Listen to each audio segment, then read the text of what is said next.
বন্ধুরা, রানাঘাটে হয়ে গেল বিবেক মেলা। এই বিবেক মেলাতে বোম্বে এবং কলকাতার শিল্পীরা অংশগ্রহণ করল।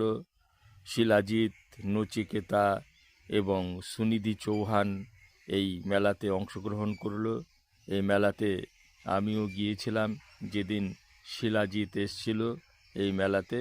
আমি একটু আগেই প্রবেশ করলাম, মেলা চত্বরটা তখন ফাঁকাই ছিল। আর নিরাপত্তার কঠিন বেষ্টনীতে বেঁধে ফেলা হয়েছে এই মেলা চত্বরটিকে।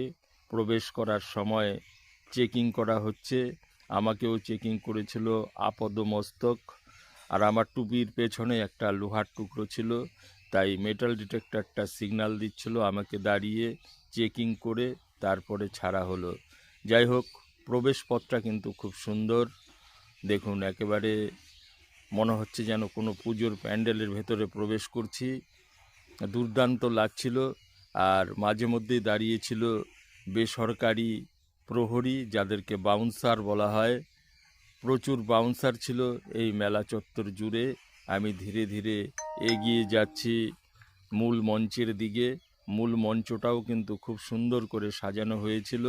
দেখুন, এই যে আরও একটি ধাপ, এই জায়গাটাও কিন্তু খুব সুন্দর করে সাজানো হয়েছে।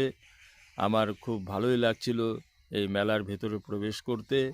মূল মঞ্চের দিকে এবার আমি ধীরে ধীরে এগিয়ে যাব। দেখুন, মনে হয় যেন কোনো পুজোর প্যান্ডেলের মধ্যে আমরা প্রবেশ করছি। আর ডান দিকে এবং বাঁ দিকে বিবেকানন্দ সহ ভারতের বিভিন্ন মনীষীদের ছবি লাগানো হয়েছে। আর ওই যে দূরে দেখা যাচ্ছে মূল মঞ্চ, এখানে পারফরমেন্স হচ্ছে, একটা নৃত্যানুষ্ঠান। এই নৃত্যানুষ্ঠানের পরেই কিন্তু এই মঞ্চে আসবে শিলাজিৎ।